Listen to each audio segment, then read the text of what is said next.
বিসমিল্লাহির রহমানির রহিম। আসসালামু আলাইকুম রহমতুল্লাহ।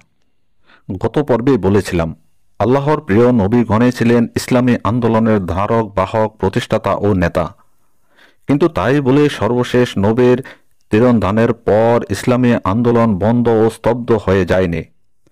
নবী মুস্তাফা সাল্লাল্লাহু আলাইহি সাল্লামের পর এই আন্দোলনের গুরুদায়িত্ব অর্পিত হয় উম্মতে মুসলিমার উপর, এবং এই ধারা চলতেই থাকবে যতদিন দুনিয়ার বুকে মানব জাতির অস্তিত্ব বিদ্যমান থাকবে। তাই আখিরি নবীর পর খেলাফায়ে রাশেদিন এবং তাদের পরে হজরত হুসাইন শহীদ রাদিল্লাহু তাআলা, হজরত ওমর বিন আব্দুল আজিজ রাদিল্লাহু তাআলা, হজরত ইমাম আবু হানিফা রাদিল্লাহু তাআলা, ইমাম মালিক রাদিল্লাহু তাআলা, ইমাম আহমদ বিন হাম্বল রাদিল্লাহু তাআলা, ইমাম শাফি রাদিল্লাহু তাআলা, ইমাম গাজ্জালি রাদিল্লাহু তাআলা, ইমাম আহমেদ তাইমিয়া রাদিল্লাহু তাআলা প্রমুখ ইসলামের মহান মনীষীগণ এই আন্দোলন পরিচালনা করেন। ভারতে ইসলামী আন্দোলন। উল্লেখ্য যে খেলাফতে রাশেদার পর রাজতন্ত্র কায়েম হল। মুসলিম শাসিত দেশগুলোতে আইনের উৎস ছিল কোরআন ও সুন্নাহ এবং প্রচলিত ছিল ইসলামী আইন।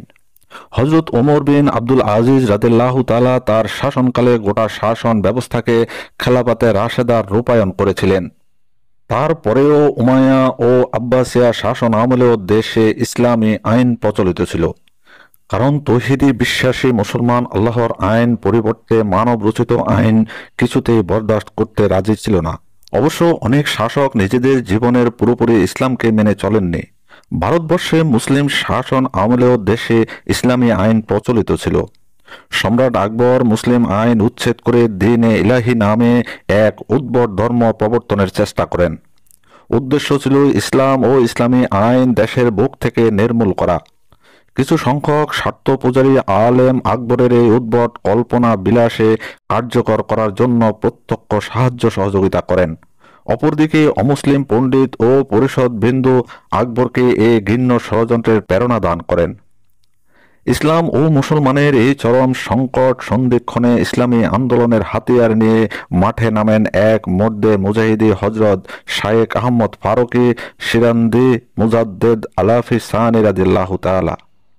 আকবরের পর দ্বীনে ইলাহির ভক্ত অনুরক্ত তার পুত্র জাহাঙ্গীর মুজাদ্দেদে আলেফে সানিকে গোয়ালিয়ার দুর্গে বন্দী করে তার সমগ্র রাজ শক্তি দিয়েও দ্বীন ইলাহিকে তার অপমৃত্যু থেকে বাঁচাতে পারেনি।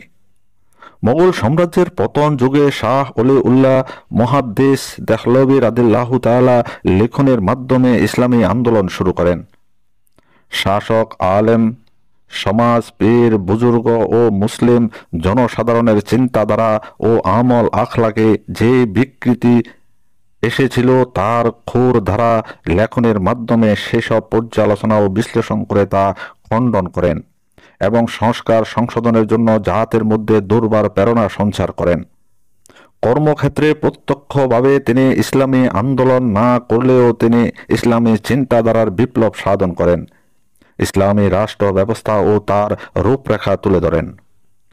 পরবর্তীকালে তার এই চিন্তাধারাকে বাস্তব রূপ দেওয়ার জন্য সাইয়েদে আহমদ শহীদ ও শাহ ইসমাইল শহীদের নেতৃত্বে তাহরিকে মুজাহিদিন নামে এক স্বতন্ত্র আন্দোলন শুরু হয় এবং উত্তর পশ্চিম সীমান্ত প্রদেশে এক পূর্ণাঙ্গ ইসলামী রাষ্ট্র কায়েম হয়।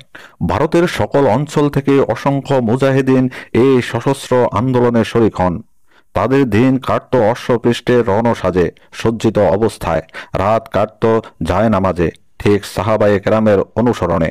কিন্তু কতিপয় মুনাফিক ও বিশ্বাসঘাতক মুসলমানের সহায়তায় 1831 সালে বালাকোট প্রান্তরে হক ও বাতিলের যে রক্তাক্ত সংঘর্ষ হয় তাতে সৈয়দ আহমদ বেরলভী ও শাহ ইসমাইল শহীদ সহ বহু মুজাহিদিন শাহাদাত বরণ করেন এবং ইসলামী রাষ্ট্র ও আন্দোলনের সাময়িক পতন ঘটে। কিন্তু তারপরেও ইসলামী আন্দোলনের দুর্বার প্রেরণা ও ব্রহ্মাচ্ছাদিত আগুনের মতো মুসলমানদের বুকে বিদ্যমান থাকে, যা মাঝে মাঝে বিস্ফোরিত হতে দেখা যায়। বালাকোট ট্র্যাজেডির 100 বছর পর 1931 সালে ব্রিটিশ ভারতে নতুন করে আবার ইসলামী আন্দোলন শুরু হয়। এই আন্দোলনের সূচনা করেন 28 বছর বয়সের এক যুবক সৈয়দ আবুল আল মওদুদী।